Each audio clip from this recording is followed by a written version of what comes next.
Hey, thanks for stopping by. Do you guys like jalapenos? We do. And this summer, we had excess. I cut them in half, took the seeds out, all while wearing gloves, and I put them in the freezer. Today, we're going to take advantage of these jalapenos that we harvested this summer. Now, you can use fresh, it's fine, but I'm using what I have on hand. Okay. I have like an 11 by 7 baking dish. Just spray it. Now, folks, I'm not going to wear gloves right now because the membranes and the seeds are gone out of these. And these are still partially frozen. But I'm going to take out just enough to cover the bottom of this. And we're going to have a jalapeno popper casserole. Fill it up really good here. These will take maybe 5 extra minutes or so to cook where they are partially frozen. That's okay. We do this while we're doing other things and everything comes together at the right time. Okay.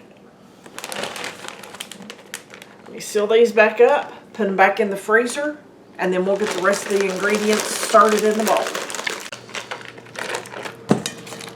I'm taking cream cheese that's been sitting out for a while to soften. It works much better if it is softened, folks. Okay. I have shredded cheese. You can use any kind that you want. That one happens to be a Fiesta blend.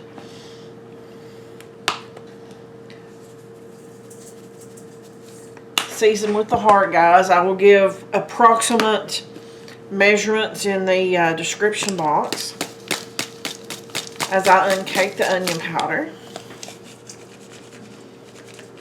Guys, you know it wouldn't be a video for me if I didn't have at least one thing that you would say, that's something I do in my kitchen. So, real life, guys, I'm human. Okay, salt.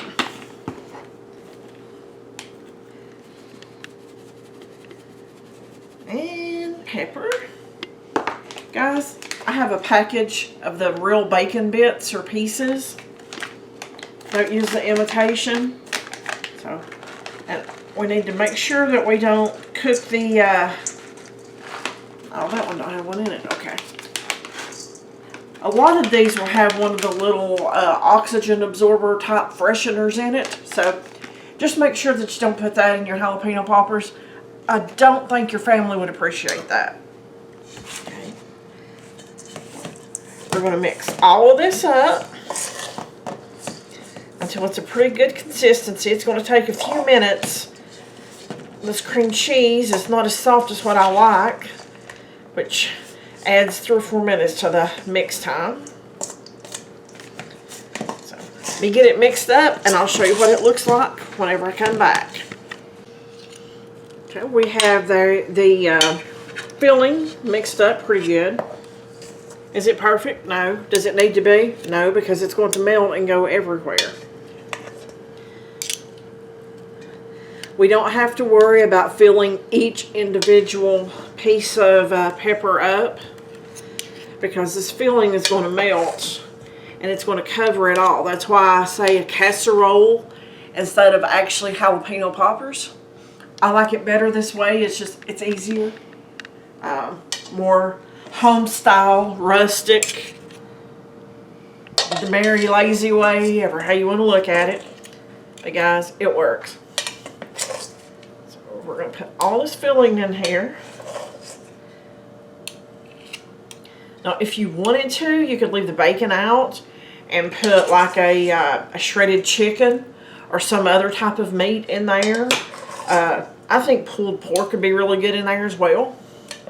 Just depends on what you like.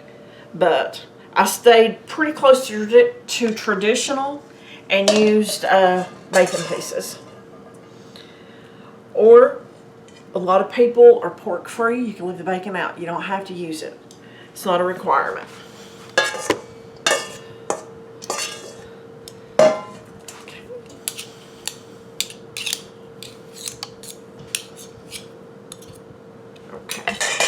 what I'm going to do right here is I'm going to get a little bit more cheese, because I'm of the opinion you can never have enough cheese. I love it.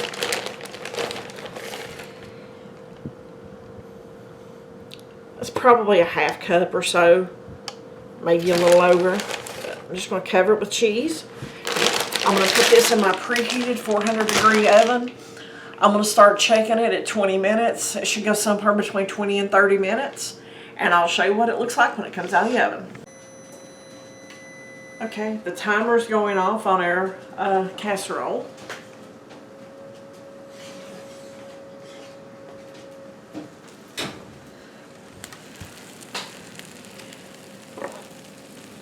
Now, what do you think about that? I think that looks pretty good.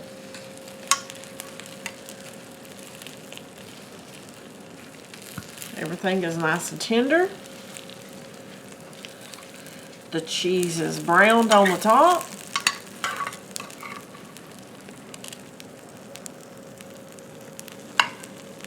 There you go. That is my version of a jalapeno popper casserole. Thanks for watching. Hope you liked the video.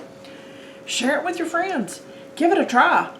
Follow me on YouTube and Facebook. And guys, I'll see you on that next video.